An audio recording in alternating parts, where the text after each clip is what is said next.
Nome esquisito, né? Techuvá.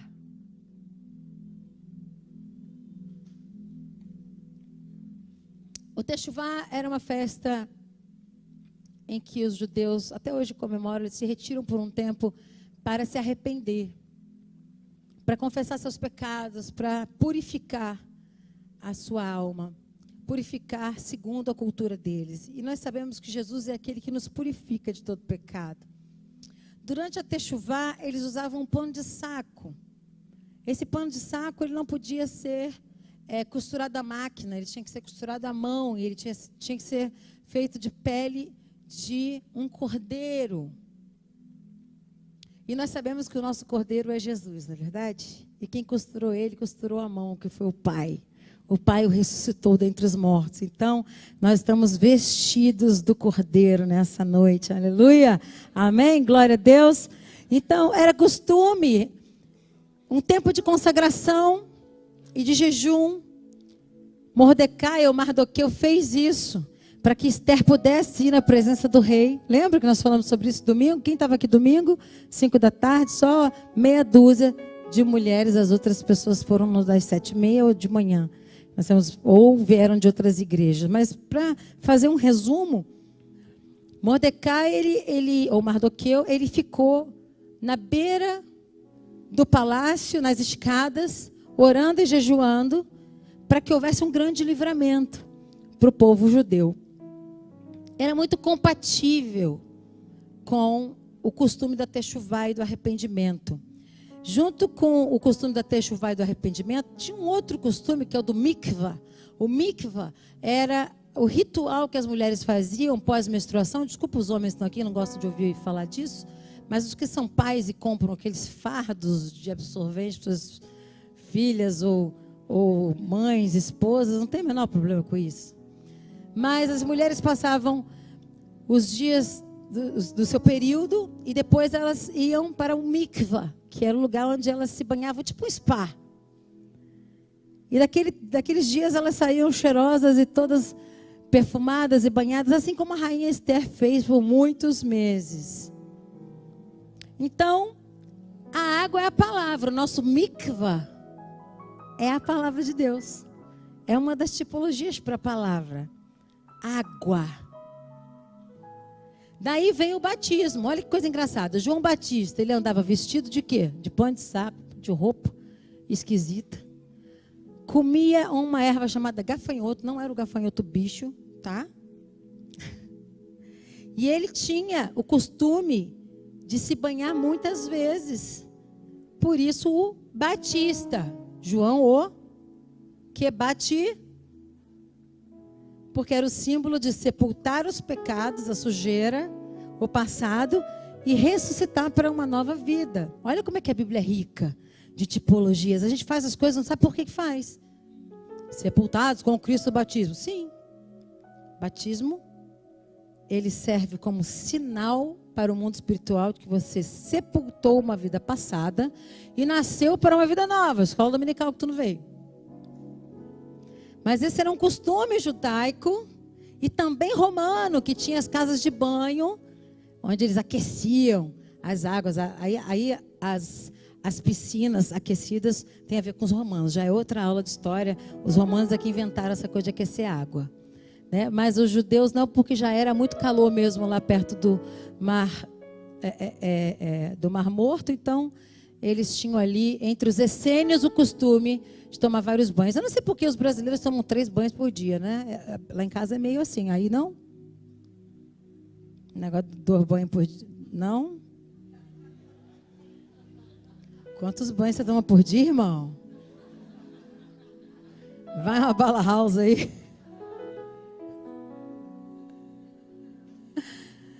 Ah, meu Deus do céu. Se você anda com a Êxtala, você toma 4.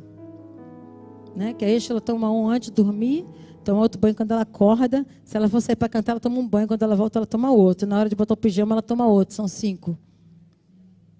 Ai, se tu fosse do Voices. Todo mundo em fila para tomar banho. O brasileiro tem costume de tomar banho. Eu lembro de uma história de uma amiga minha que o filho foi para um outro país que eu não vou dizer o nome. Claro, por motivos óbvios, que nós estamos sendo assistidos pelo mundo inteiro agora. E aí chamaram um órgão parecido com alguma coisa da vigilância sanitária. Porque ele tomava muitos banhos por dia, eles acharam que ele estava infectado com alguma coisa. Não, ele era só um brasileiro num país onde as pessoas não tomam banho assim. Então ele foi convidado a parar de tomar tantos banhos dessa maneira. Eu na Inglaterra também passei por isso. Eu fiquei na casa de uma amiga lá na Inglaterra com os indormíveis. E aí, você sabe que a gente gosta de tomar banho de cabeça e tudo, né? O brasileiro entra e lava o cabelo, e chuá. E aí ela falou para mim assim, a Fátima, falou, amiga, olha, o negócio é o seguinte, aqui a água é mais racionada, você não pode ficar cantando aí no banheiro desse jeito. Aqui a gente faz assim, a gente saboa, desliga. Eu estou morrendo de frio. Mas é assim, vai acostumando. Então a água é muito importante para todos nós. O arrependimento, o atechuvá, o mikvá, que traduzindo é só batismo, arrependimento, choro e o espírito abatido como quem está de luto. Mas não por toda a vida, porque Deus nos dá, no lugar do luto, um espírito alegre. No lugar de cinza, as vestes de alegria. No lugar dos trapos, vestes de louvor. Então essa é a nossa campanha, a volta do começo de tudo. Na verdade era para celebrar o final do ano e adorar ao Senhor, lavando-nos todas as terças-feiras, pela palavra de Deus, que vai nos dar um novo norte, preparando para o ano de 2019, em nome de Jesus. Oxalá que você esteja vivo em 2019. A pastora falou oxalá. Sabe o que significa oxalá? Quem dera. O meu pastor Ari, falava muito isso, dava uma confusão na igreja. Ele profetizando, oxalá que Deus te abençoe. Eu falava, meu Deus, o que quer dizer isso na igreja? Eu ficava encafifada. Eu fui estudar um pouquinho a tradução e ele me explicou. Ele falou, quer dizer, quem dera. Eu vou trocar agora para quem dera, para não dar mais confusão. Mas a palavra de Deus diz que o Senhor é aquele que quer te ressuscitar dos mortos nessa noite.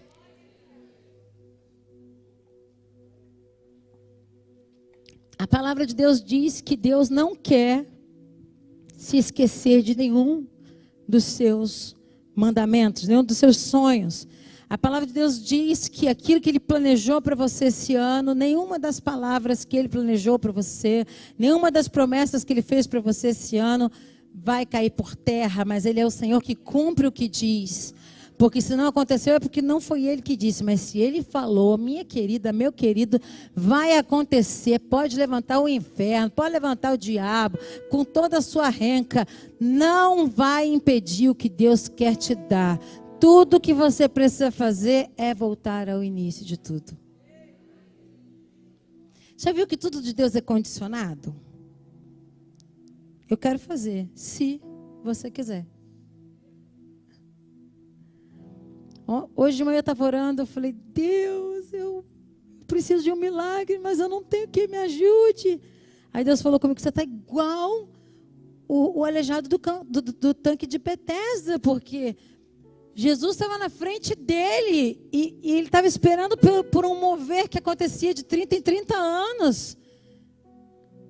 E Jesus estava dizendo para ele, o que você quer? Ele diz, eu queria entrar na água, mas tem alguém que me ajude. Na hora que o anjo vem e agita as águas, como é que ele sabia que o anjo vinha e agitava as águas? Se era de 30 em 30 anos que isso acontecia. Ele estava ali pelo que ele ouviu, aguardando uma promessa que não era verdadeira, que era uma lenda. Aquele lugar era o lugar de milagre de Jesus. Jesus chegou a um lugar podre, lugar sujo, lugar imundo. E ele foi lá e falou para o rapaz, ei, levanta, eu sou o teu milagre. Jesus estava de frente para ele e ele dizia, não tem quem me ajude. Você chegou aqui hoje dizendo, não tem quem me ajude. Eu não tenho quem me entenda. Eu não tenho quem me pague um médico. Eu não tenho quem me ajude a trocar uma lâmpada em casa. Tudo sou eu. Eu não tenho quem faça um cafuné na minha cabeça de noite para eu dormir. Sou eu e eu sozinho. Deixa eu dizer para você, Jesus está contigo, na beira da tua maca, na beira do tanque, do lado da promessa falsa que te fizeram, te dizendo, eu sou o caminho, eu sou a verdade e eu sou a vida. A promessa falsa que te fizeram vai cair por terra, mas eu sou a promessa verdadeira, e é por isso que eu faço cumprir aquilo que eu disse que faria.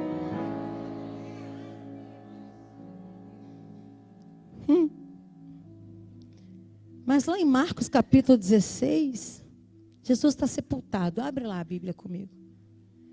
Jesus está sepultado. Capítulo 16, eu adoro esse capítulo de Marcos, gente. Eu gosto da Bíblia toda, mas esse capítulo ele me pega de volta toda hora e eu volto para ele. Techuvá, volta ao começo. Arrepende-te e volta ao começo. Como disse o pastor Emerson, a palavra mais importante da Bíblia não é ide, é vinde. Vinde a mim, todos vós que estáis cansados, oprimidos, sobrecarregados, e eu vos aliviarei. Provai de mim que sou manso. Que esse ano tu foi brabo, esse ano tu foi tudo que não devia, adiou tua bênção. O ano foi terrível. E foi um ano que quando não tinha Copa, tinha eleição, depois tinha eleição, tinha não sei o quê, depois tinha feriado, depois tu não conseguia fazer. Ai, meu Deus, que não passa 2018, né? 17, 18. Ai, meu Deus. Cada um que sabe o quanto durou o seu ano. Tem gente que está 20 anos no mesmo ano. O ano da morte do rei Uzias, o ano que morreu meu pai, o ano que morreu minha mãe, o ano que morreu meu tio, o ano que eu perdi não sei o quê, o ano que não sei o quê. Deus quer te trazer para um novo tempo. Volta ao começo da esperança.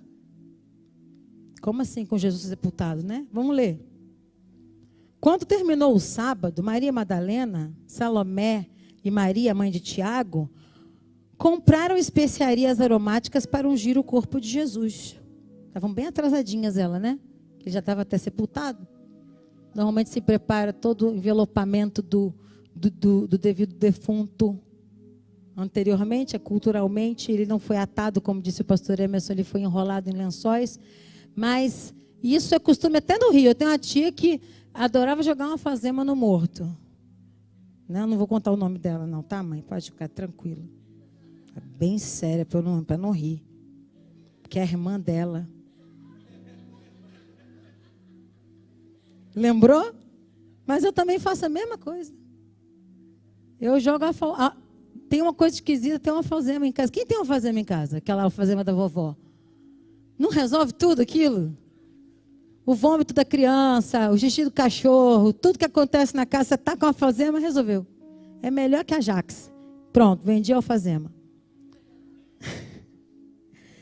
Elas estavam com a alfazema delas, gente, indo lá jogar no corpo de Jesus as especiarias aromáticas para ungir.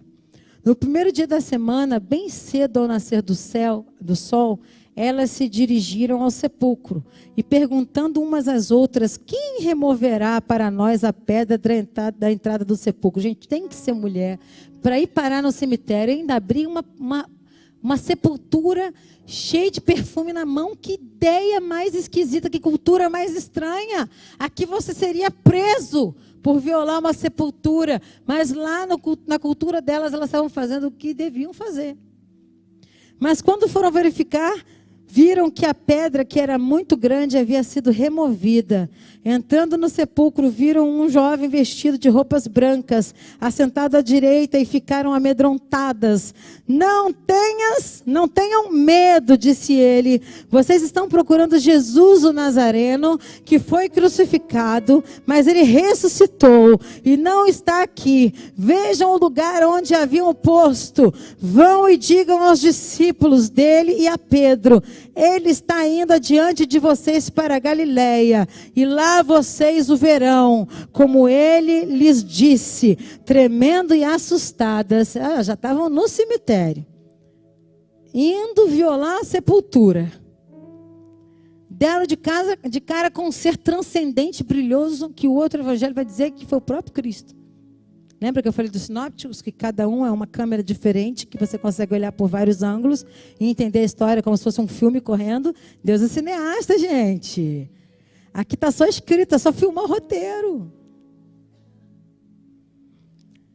Elas entram e aí o anjo, que aqui está com o E minúsculo, segundo o escritor de Marcos, está com E minúsculo, ele diz assim, ei, não tenham medo, gente, olha só. Está tu passando lá no cemitério de 1 de noite. Para pegar o ônibus, né? Do outro lado da rua. Aí aparece um ser iluminado e diga, não tenha medo. Porque Jesus faz essas coisas. Não tenha medo, hein? Não tenha medo. Como não tenha medo? Eu teria voado dali. Eu não ia esperar a segunda frase. Ou então eu ia dizer, ai. Eu ia dizer, vem, alma do outro mundo que eu te pego. Em nome de Jesus, ó. Porque a gente acha que era a força do braço da gente, né? Mas elas estavam tão quebrantadas ali, mostrando a adoração e a fidelidade delas, mesmo sem a promessa completa, que não tinha jeito de Deus não se revelar para elas. É isso que você veio fazer aqui hoje. Você veio voltar para o lugar de onde você nunca devia ter saído, lugar da promessa sem recompensa. O lugar da fé não interesseira. A fé que dá, não é a fé que espera receber. Você acha que elas estavam ali esperando receber? Alguém vai lá no sepulcro para ser curado, gente? Isso não existe. Estávamos eu e Isaac na caravana de Israel do ano passado, nós paramos na Grécia e tem aquelas paradas nas ilhas. E em uma das ilhas eu ouvi falar que tinha uma igreja que rolava um avivamento há muitos anos. Falei, Isaac, vamos lá. Pegamos o ônibus com a galera, outra galera foi fazer compras, outra galera foi no outro ônibus. Eu falei, vamos lá ver onde é que tinha o avivamento. E fomos subindo no ônibus e tal. E o Isaac, mãe, o que será? E o cara falando inglês lá, a história desse padre que tinha uma unção para curar e tal. Eu falei, Isaac, rolou um avivamento aqui nessa época, não sei quantos anos, aula de história com o menino, lá vai. Por isso que ele é esquisito. O guia falando e eu falando junto.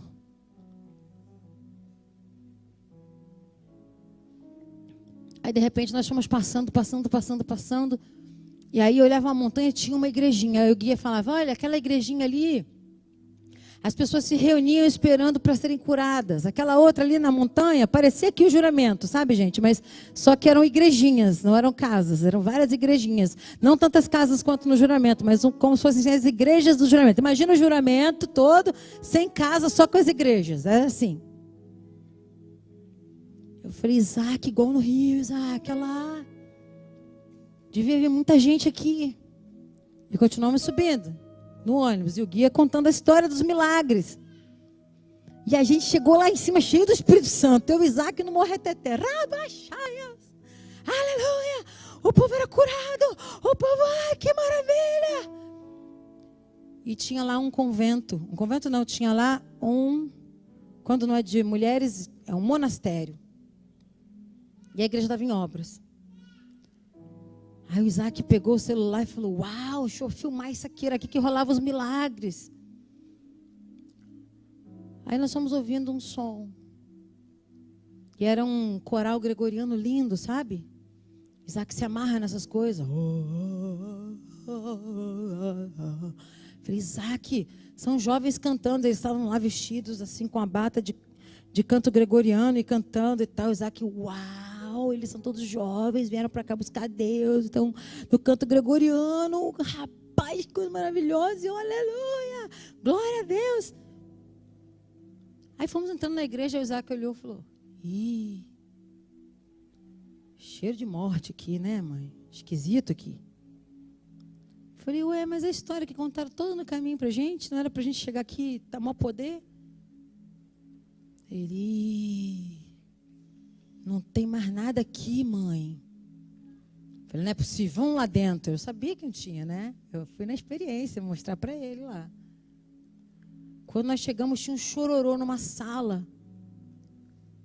E tinha um caixão todo de prata. E o homem de Deus que pregava os milagres estava lá ainda dentro do caixão, embalsamado. O Isaac falou, e eu, hein? Tem um morto ali dentro. Eu falei, ué, claro, já se vivo, ele não estava preso aí dentro desse caixão de prata. E respeitando a fé deles, eles estavam tocando. E os caras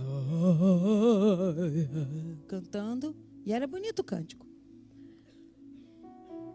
Quando eu saí, eu fiquei esperando a pergunta, né? Porque criança pergunta. Tinha uma outra criança com a gente na caravana que olhou e falou, isso não é de Deus não, hein? Ó. Saiu correndo. O Isaac, eu falei, se controla. Vamos saindo. Obrigada. Deus abençoe.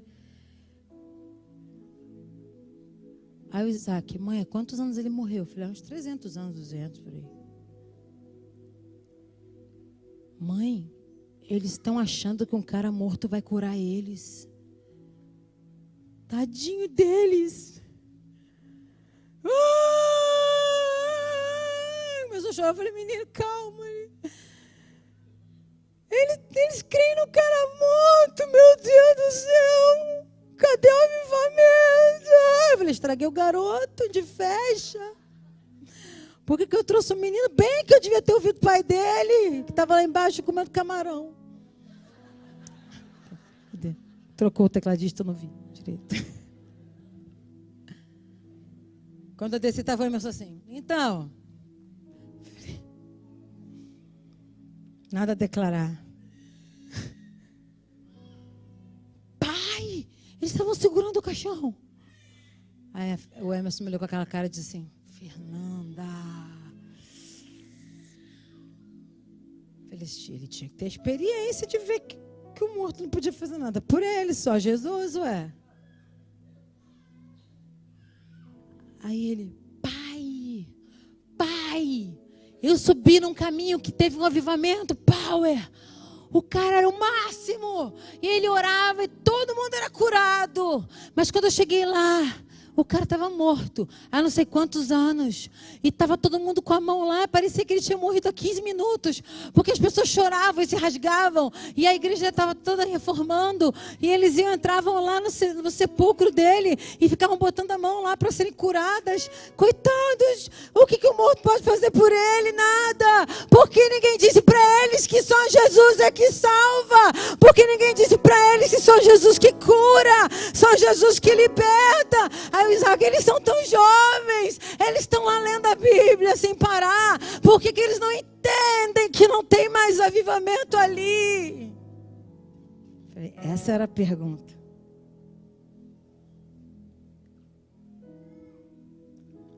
Quando a gente acha que o avivamento está em alguém, ele vai embora.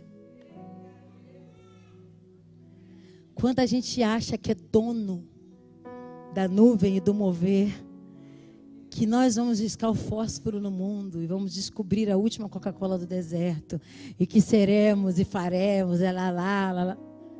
Viramos o homem do caixão de prata.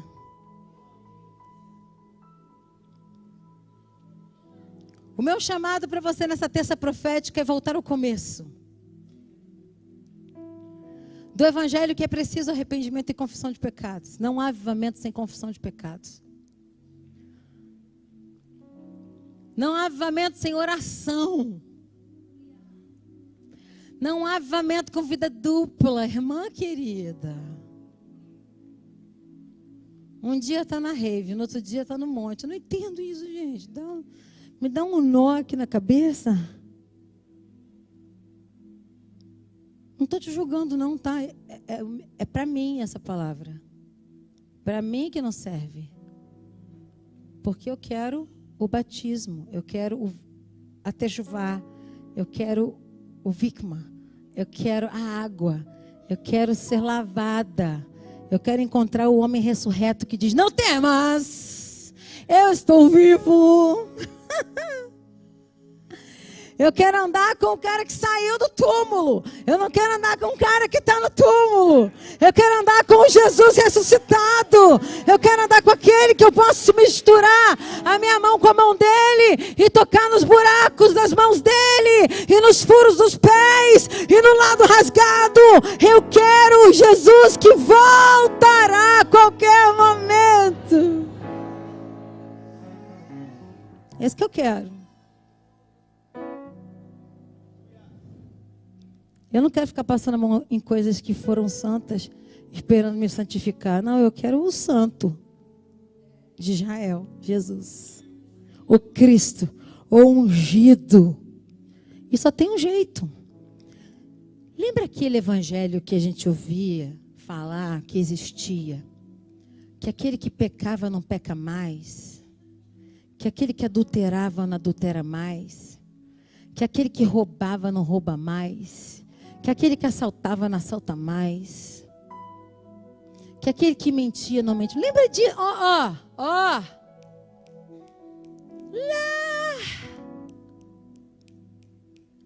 De 500 anos atrás. Da Reforma Protestante. Lembra disso?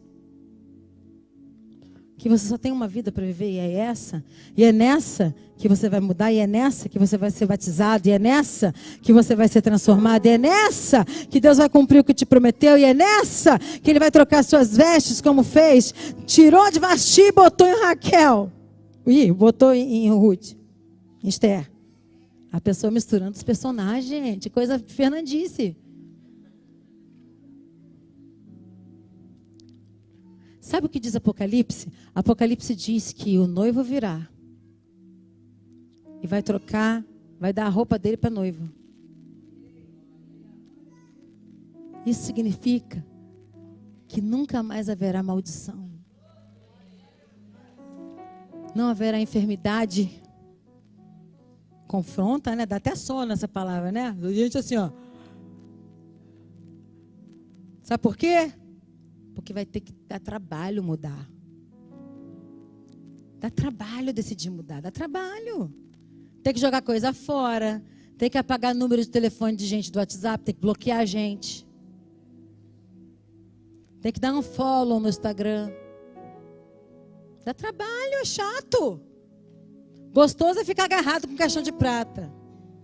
Né? Claro que não. Quem quer avivamento pessoal para você buscar? Vamos a Techuvá? Vamos ao Mikvá? Ai, pastor, já esqueci o que queria dizer. Techuvá, arrependimento contínuo, gradativo, constante, por um período. Mikvá, batismo, água, palavra, velho homem morrendo, novo homem nascendo. Tem gente que foi tão tentado esse ano que viu o velho homem de perto e falou: não posso voltar a ser essa pessoa. Teve gente esse ano que falou: meu Deus, eu sou salvo mesmo. Porque se eu não fosse salvo, eu estava encrencado. Teve gente que se tremeu todo esse ano e disse: sorte sua que eu sou crente.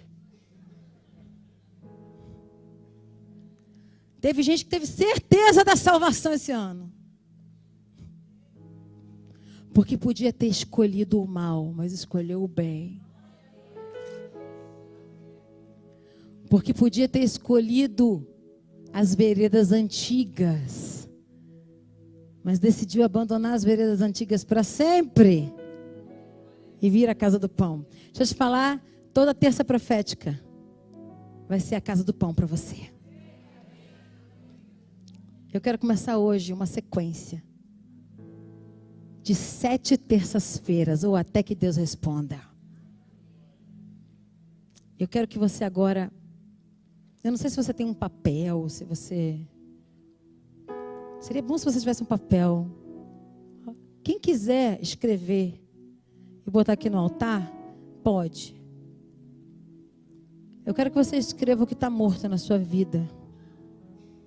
Um casamento, um ministério, aquilo que você acha que não tem mais esperança,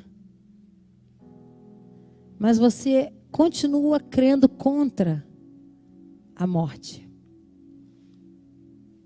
Escreve, porque nós vamos voltar ao arrependimento hoje. E a prática das primeiras obras. E o Cristo ressurreto, que foi sepultado, mas que apareceu às Marias nos evangelhos, Ele está diante de nós, nessa noite, dizendo: tragam para mim o que está morto e avisem a mais pessoas que eu estou vivo e que eu vou pelo caminho. Querido, Jesus saiu andando pelo caminho. Ele foi ao caminho de Emaús completamente ressuscitado. Andou com os discípulos do caminho de Emaús e lá eles não conseguiam reconhecê-lo, mas ele estava ressuscitado. Ele foi até a reunião onde estavam todos eles reunidos esperando contra a esperança, estavam arrasados, deprimidos. Jesus apareceu ressuscitado para eles. Jesus andou 40 dias e 40 noites sobre a terra, ressuscitado, num corpo glorificado, igual que você vai ter. E nessa noite, Deus começa um processo de regeneração no seu corpo. Aquilo que estava enfermo começa a ser curado. Aquilo que estava podre começa a funcionar. Aquilo que não funcionava mais nos seus órgãos, sua mente, seu sistema imunológico, seu emocional, Deus começa a ressuscitar a partir do arrependimento. Deus está aqui nessa noite para ressuscitar os seus sonhos.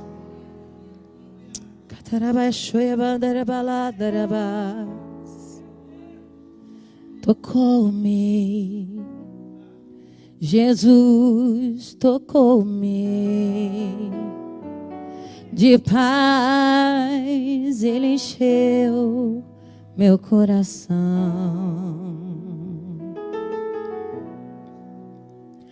Quando o Senhor Jesus me tocou, livrou-me da escuridão, algemado por um peso. Oh, quão triste eu andei, até ouvir a voz de Cristo. Não sou mais como era, eu sei. Vamos ficando de pé. Tocou-me, tocou-me, Jesus, tocou-me.